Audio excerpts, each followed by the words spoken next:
பொண்ணா இல்ல அத்தை பார்த்து நல்லா இருக்கிற கட்டிட்டு போயிட்டு வேலை முடிஞ்சுது. பொண்ணு மட்டும்தான் கஷ்டம். பிள்ளைங்க மட்டும் பெற்று கொடுத்துட்டீங்கன்னா போதும், நாங்கெல்லாம் பார்த்துக்கிறோம்ப்பா. பொண்ணு மட்டும் பிறந்துருச்சுன்னா தான் பரவாயில்லைங்களே. ஒரே ஒரு பொம்பளை பிள்ளை ஆசைக்கு. பிள்ளைங்க மட்டும் பெற்று கொடுத்துருங்கப்பா, நாங்களாவது வளர்த்தி விடுறோம். அதுக்கு வேலைக்கு மட்டும் பார்த்துக்குங்க. என் பையன் வேலைக்கு போயிட்டேன்னா பெற்று மாதிரி எங்களுக்கு கொடுத்துட்டு போயிட்டு நாங்கள் வளர்த்திக்கிறோம்.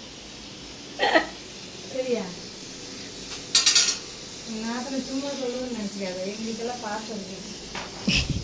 ஏன்னா என் தம்பி அப்படி பண்றா, கொஞ்சம் நகர விட மாட்டேங்கிறாங்க.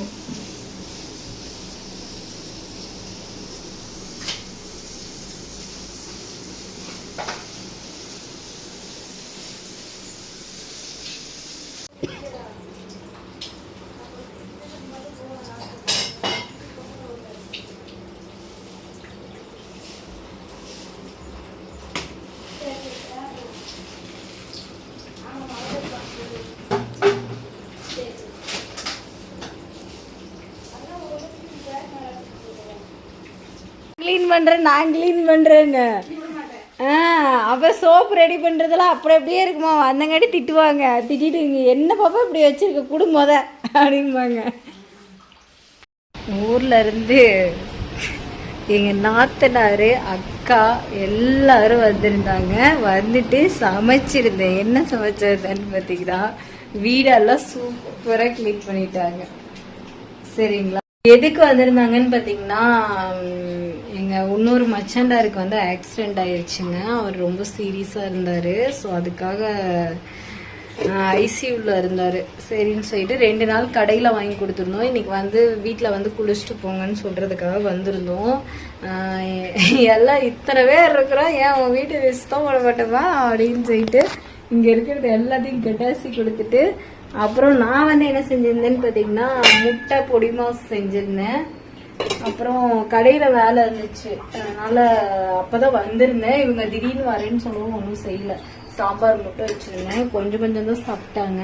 அவங்க ஹாஸ்பிட்டலில் கடை சாப்பாடே சாப்பிட்றதுக்கு சரி இது கொஞ்சம் சாப்பிட்டோன்னு இப்போ கிளம்பிட்டாங்க. ஸ்டேஷனில் போய் கையெழுத்து போடணுமாம்மா, அது எதுவும் வண்டி கொடுத்துட்டு கேஸ் ஃபைல் பண்ணணும்னு சொல்லிட்டு போயிட்டாங்க.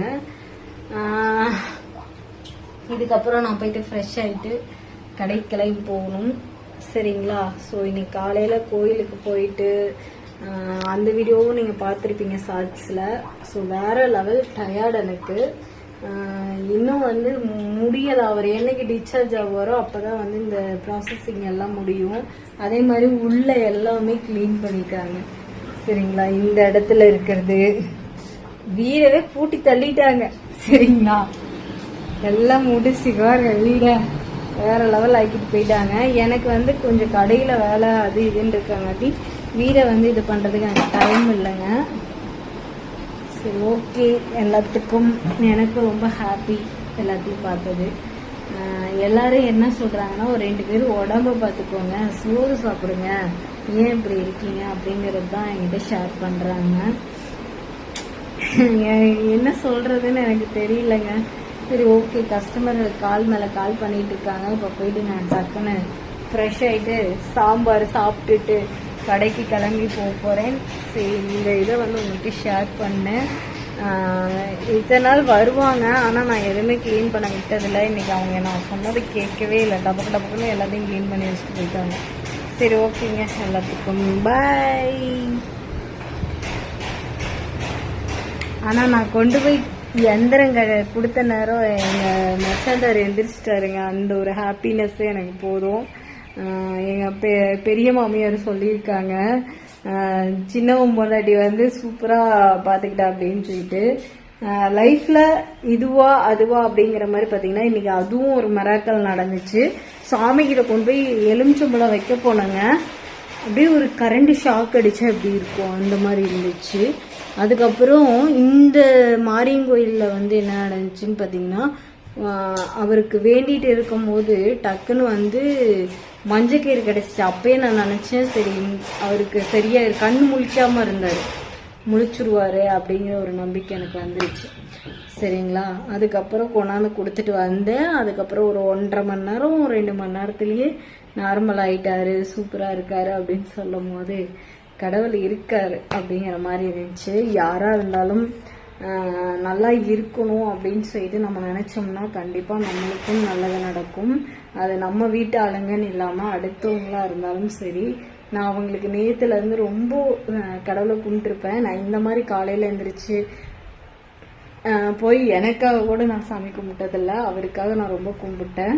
ஏன்னா லாஸ்ட் டைம் நான் கெடா விருந்துக்கு போகும்போது அவங்க வீட்டில் நான் ஒரு வேளை சாப்பிட்டேன். எனக்கு அவங்க மேலே எப்பயுமே ஒரு இது இருக்குது. அவங்க எனக்கு ரொம்ப சப்போர்ட். எனக்கு என்னென்னா எங்கள் வீட்டில் எல்லாரும் எனக்கு சப்போர்ட் பண்ணுவாங்க. எல்லாமே வீடியோஸ் பார்த்துட்டு இருக்காங்க. எனக்கு அவங்களோட மோட்டிவேட்டில் தான் நான் இந்தளவுக்கு ஓடிட்டு இருக்கேன்.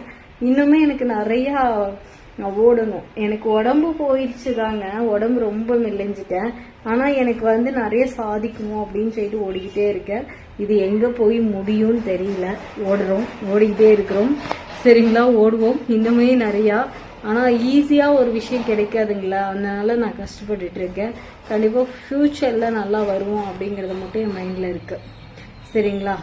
சரி காய்ஸ், எல்லாத்துக்கும் ரொம்ப நன்றி. இன்னைக்கு நான் ஹாப்பி. நான் போய் பருப்பு சாதம் சாப்பிட்றேன். நீங்களும் சாப்பிட்டு ரெஸ்ட் எடுங்க. எல்லாத்துக்கும் டாட்டா. இது மொக்க விலாகாக இருந்தாலும் என்னோட மெமரிஸாக இருக்கணும்னு சொல்லிட்டு நான் இதை அப்டேட் பண்ணுறேன். பை.